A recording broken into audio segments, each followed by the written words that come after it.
Oh my gosh, we are live. Hello, beautiful people, and happy Wednesday. If it's Wednesday where you are. Honestly, I just interrupted your Wednesday, your lives, because I'm excited. I'm super excited, you guys. Like, Canada just broke some really interesting news, stuff we predicted a long time ago, and it's finally happening. So, international students in Canada, international student graduates in Canada starting May 6th will no longer have to wait 1 year to apply for permanent residency.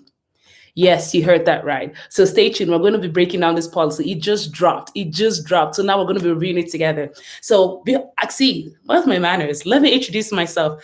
Hi, beautiful people. My name is Janey, aka Janey of Canada. And on this channel, we'll talk about everything life as a Canadian newcomer, Canadian immigrant. And so if that's something that you're interested in, please subscribe. Listen, guys, like I wanted to go live because I wanted to have a conversation with you. I'm so excited. So let me know if you have any questions in the comment box and we'll go through it together. Okay, so what we're going to be doing today really is we're just going to be going through this policy and what it means. So I don't know if you guys had seen my video about like Canada immigration plans for 2021. I'll put the video in the description box. But Canada has this ambitious goal of inviting 1.2 million newcomers, immigrants to Canada within the next 3 years. And for 2021, the target was 401,000 immigrants. But if you're in Ontario, or if you don't know, in Ontario, we're on another lockdown. Like, we're the only ones that have COVID in this country. So people are like, how is that even going to work? Because the last couple of draws has just been focused on provincial nominees and people with Canadian experience class. Before I continue, please, guys, tell me where you're watching from and what you want to hear. Like, I need to start seeing your questions so that I can actually make this interactive, okay? Anyways, so today we're going to review the policy together. Hi, Ngozi. Hi, Purpose-Driven Ferguson. I see you guys. Okay, so today we're going to be reviewing that policy together and who is eligible, how to come, if you're an international student.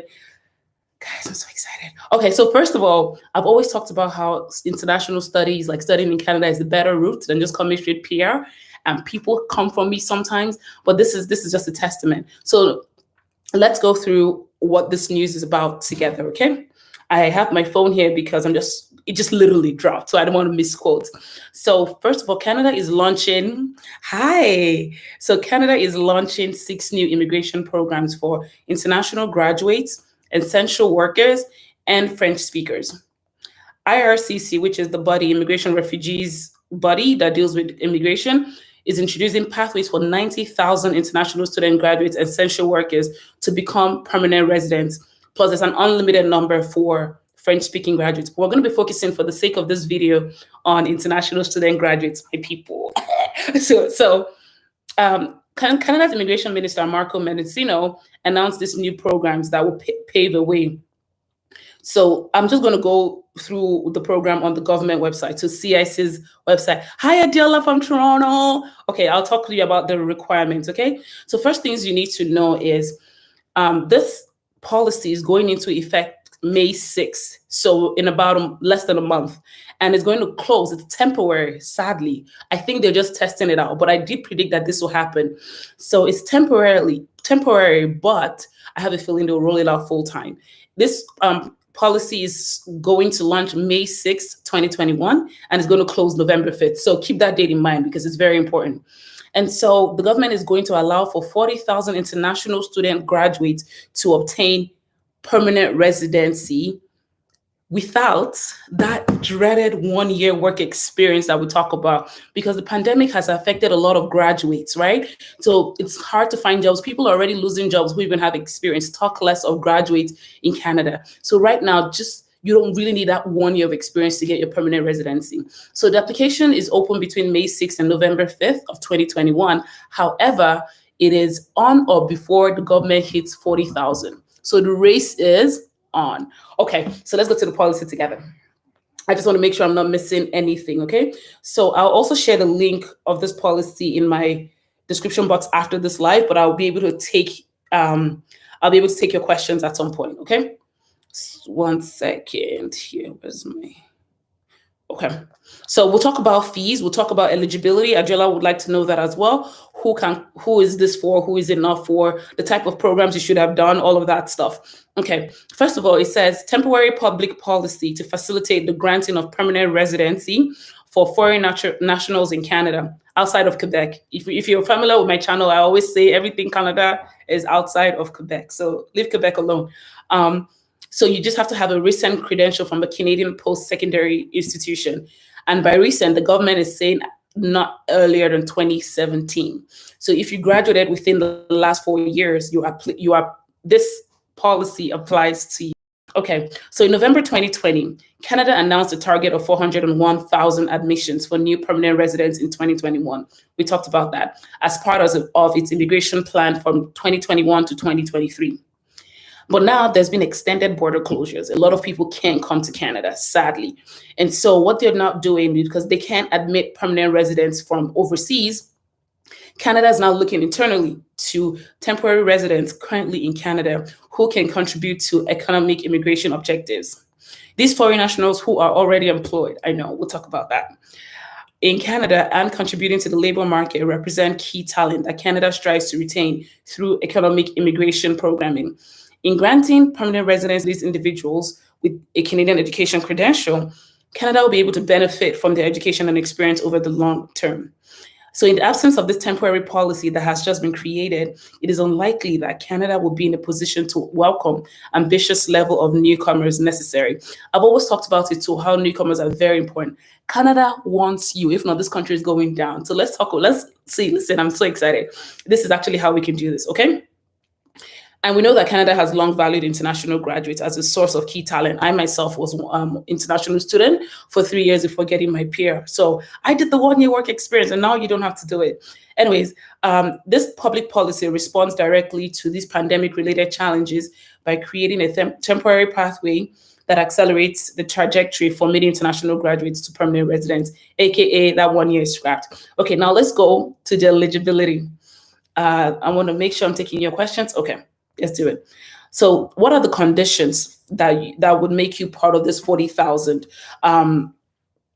applicants that will be considered for this policy? Excuse me. First of all, you have to have completed prior to the date which your permanent residence was received and no earlier than January 2017, a program of study within a designated learning institute. We talk about DLI numbers all the time, right? So as long as your school has a DLI number and you graduated before 2017, you're eligible, one. And obviously it could be a public post-secondary school or college and all of that. You have to have been granted one of the following credentials from a program of study within an eligible institution. So a degree, associate, bachelor's, master's, or doctorate, or a certificate or diploma with a completion of a program during and of any duration leading to an occupation in a skilled trade. So again, I'll put the link in the description. You can look at all the skilled trades, or you could have done one or more certificates or diplomas for at least 8 months. So even if you did a 1-year postgrad, 1-year diploma for 8 months, you are good to go. Okay. And as long as you also were authorized to study in Canada, right? So you had a study permit, you're good. And the catch, we talked about this a little bit, is that you have to be employed. So be employed in Canada with a valid permit or authorization to work. That part means that you just need to be employed. You don't need to wait a year after being employed. So that's still good, right? So as long as you have a job and they can provide you an employment letter, it's fine, even if it's day 2, as I understand it, okay? Disclaimer, as I understand it. I also like to say that I'm not an immigration consultant or a lawyer. I'm just very passionate about immigration and supporting newcomers, which is why I do these videos, okay? The other eligibility you need to have is at least a level of proficiency in English or French with a benchmark of at least 5, which is an IELTS, which you would do anyways for a PR application. So it's just a normal PR application. And you have to be in Canada with a temporary resident status or be eligible to restore your status if you've lost it thanks to the pandemic, right? And you have to have that intention. So the job has to be 0AB. It's the same, if you, Adjola, is the same requirements for a regular PR, only now you don't have to work for 1 year, okay? You have to have the intention to reside in a province or territory other than Quebec. and you have to have submitted your PR application either before this policy was made, the same normal way you would have, and paid the fees, which is about $2,075 now, or you can submit it in application to this public policy using the same electronic means. And as long as you are not inadmissible under the Act and regulations of Canada, you are good to go. And they will check all of your supporting documents and everything. There's also requirements for your family members in Canada and people who have family members who are abroad and you want to come with. Because the truth is, as a PR, you can bring your immediate family members, like your spouse, right, or your kids, right? So there's also stuff around there. Important to note, the intake cap is 40,000. So, and if you think that that is a lot, remember in February, we had a draw, again, CEC, Canadian Experience Class, where Canada invited 27,000 people. That one, you had to have a score of at least 75. Now, all you have to do is just be in the pool and meet all this eligibility requirements, and you're good to go. So, see, don't play yourself. May 6th, May 5th, the night before, have your application ready to go. Would this start and end date? So again, S is asking, would this be the same for students starting in 2021? I don't know, because the policy says it's temporary and it starts May 6th and ends November 5th, or until they get to 40,000 applicants. So I guess they're just testing it out, and our prayer is that they actually keep this policy in place, and that way they can actually hit their immigration numbers. I'm actually going to go out on a limb and say I think they will do this, because 401,000 immigrants in 2021 in the pandemic year is even record-breaking generally for Canada without a pandemic. So in order for them to actually get this number, Canada loves international students. They contribute to the economy, so chances are they're testing this out, and they'll continue to roll it out for later years if it works according to plan. It's a trial thing, yes. I just answered the question about if it'll be the same for students starting in 2022 or 2021. So I don't know about it going forward. Right now, it's for students who have graduated and are looking to get into PR. So the good news is that if you're working right now, tomorrow, start getting your application ready. You don't have to wait for that 1 year timeline anymore. This is exciting. I wish I had it around my time. I'll probably be a citizen right now. However, I would say that let's honestly hope and pray that they actually keep it on for students longer. I believe it's in Canada's best interest to keep this policy longer. Again, it's great. You should always study in Canada. Like I always say, like I am a big proponent of studying versus just coming straight as PR. Again, if your age and your experience allows for it, because Canadian employers love to see Canadian experience. They love to see education institutions they can recognize on your resume. So that is all the good news I have for you. And that's the breaking news. So if you know anyone who is in Canada, has graduated within the last 4 years, has gotten work or is looking to get work, they need to get work ASAP within the NOC codes that are eligible for a permanent residency. Get them in on this information. Once this live is done, before end of the day, I'll put in all the links you need to review. But I would just right now go into the questions. And if I don't have any that I haven't answered, we'll wrap this up. Okay. Thank you everyone for tuning in, by the way. This is exciting times.